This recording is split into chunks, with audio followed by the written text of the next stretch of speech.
Hello everyone, welcome to Bright Brain Academy. हम आज शुरू करेंगे एसिड बेस एंड सॉल्ट। ये 10th का एक टॉपिक है, सीबीएसई 10th का एक टॉपिक है। तो जिसको भी पहले से अच्छे तरह से पढ़ना है आ जाइए। पहले हम शुरू करेंगे एसिड। What is acid? हम जनरली बोल सकते हैं एसिड जो लिटमस पेपर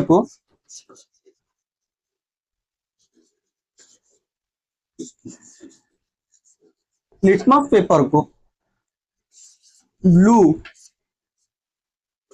टू रेड कर देता है। ब्लू टू रेड कर देता है। लिटमस, हम एसिड को बोले तो H प्लस साइन को इंडिकेट करता है और बेस को OH नेगेटिव इंडिकेट करता है। तो एसिड दो तरह के होता है, एक स्ट्रॉन्ग एसिड और एक वीक एसिड। स्ट्रॉन्ग एसिड क्या करता है? सॉल्यूशन में पूरी तरह से H प्लस आयन डिसोसिएट करता है और वीक एसिड क्या करता है? H प्लस आयन को कम से कम, ये ज्यादा से ज्यादा डिसोसिएट करता है कंप्लीटली और ये थोड़ा थोड़ा करके, मतलब सम डिसोसिएट करता है।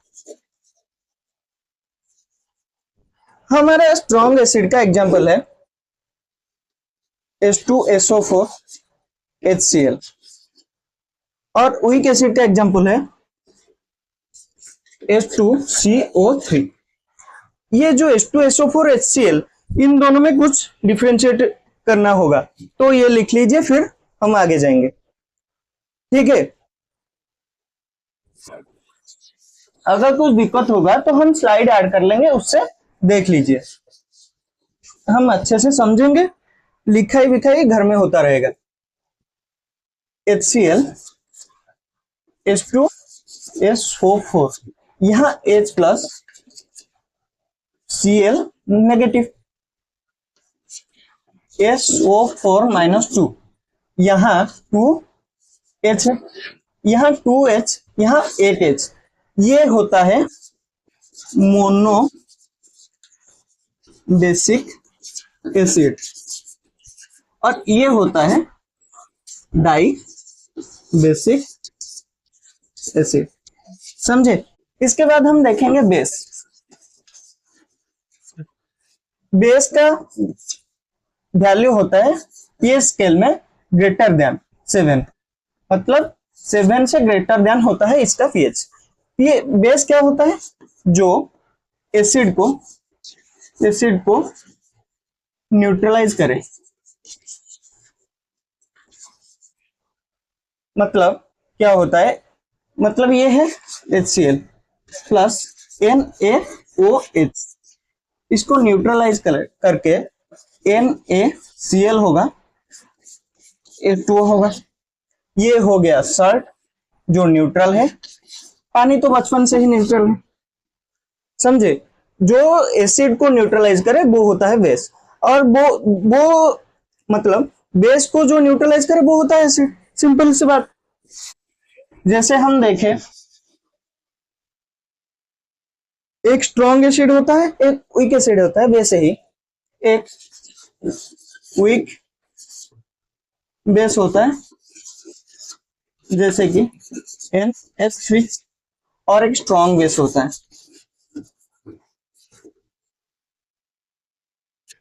स्ट्रॉन्ग बेस क्या होता है? NaOH। ये स्ट्रॉन्ग बेस क्यों है? इलेक्ट्रोकेमिकल सीरीज में इसको स्ट्रॉन्ग की जगह पर रखा गया है, ये सबसे ज्यादा स्ट्रॉन्ग होता है। समझे? हम एसिड और बेस को मेटल के साथ रिएक्शन करवाएंगे तो क्या होगा? पहले देखेंगे एसिड को।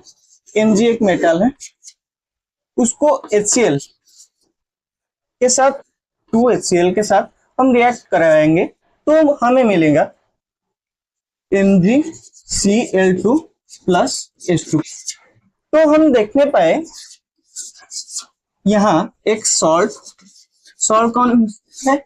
MgCl2 plus H2 atom. हमें एक सॉल्ट मिल गया और एक H2 एटम मिल गया। फिर देखेंगे हम बेस को अगर मेटल के साथ रिएक्ट कराएंगे हम बेस को अगर कोई भी मेटल जैसे कि जिंक मेटल होता है उसके साथ NaOH को रिएक्ट करवाएंगे तो हमें एक सॉल्ट मिलेगा Na2ZnO2, ये एक सॉल्ट है प्लस H2 एटम। हम देखने पाए कि हम अगर HCl मतलब एसिड या बेस दोनों मेटल के साथ रिएक्ट करें तो as product will get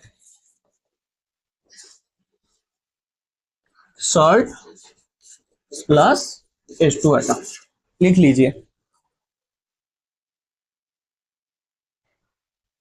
हम देखेंगे मेटल कार्बोनेट या बाइकार्बोनेट दोनों को एसिड या बेस के साथ रिएक्ट करवाएंगे तो क्या होता है। हम पहले जान लेंगे बेस मेटल कार्बोनेट या बाइकार्बोनेट दोनों के साथ रिएक्शन नहीं करता, बिल्कुल भी स्टॉप हो जाता है रिएक्शन।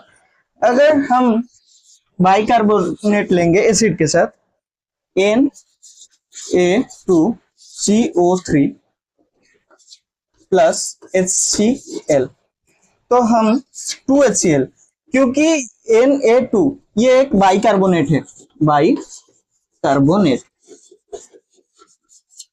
हम अगर 2 HCl लेंगे तो हमें 2 NaCl प्लस H2O मिल जाएगा आज बाई प्रोडक्ट, और एक CO2 गैस रिलीज होगा आज बाई प्रोडक्ट। सेम कार्बोनेट के साथ भी होगा। तो हम क्या लिखेंगे, अगर हमें पूछेगा एसिड के साथ मेटल कार्बोनेट या बाइकार्बोनेट रिएक्ट करवाएंगे तो एक सॉल्ट प्लस वाटर प्लस एक CO2, इतना ही। अगर वो होगा बाइकार्बोनेट तो सॉल्ट 2 मिलेंगे, कार्बन डाइऑक्साइड 2 मिलेंगे और वाटर 2 मिलेंगे, इतनी सी बात है। तो आज के लिए इतना ही, थैंक यू। नेक्स्ट क्लास में हम इसके आगे बढ़ेंगे। अगर वीडियो अच्छा लगे तो लाइक शेयर एंड सब्सक्राइब कर लें।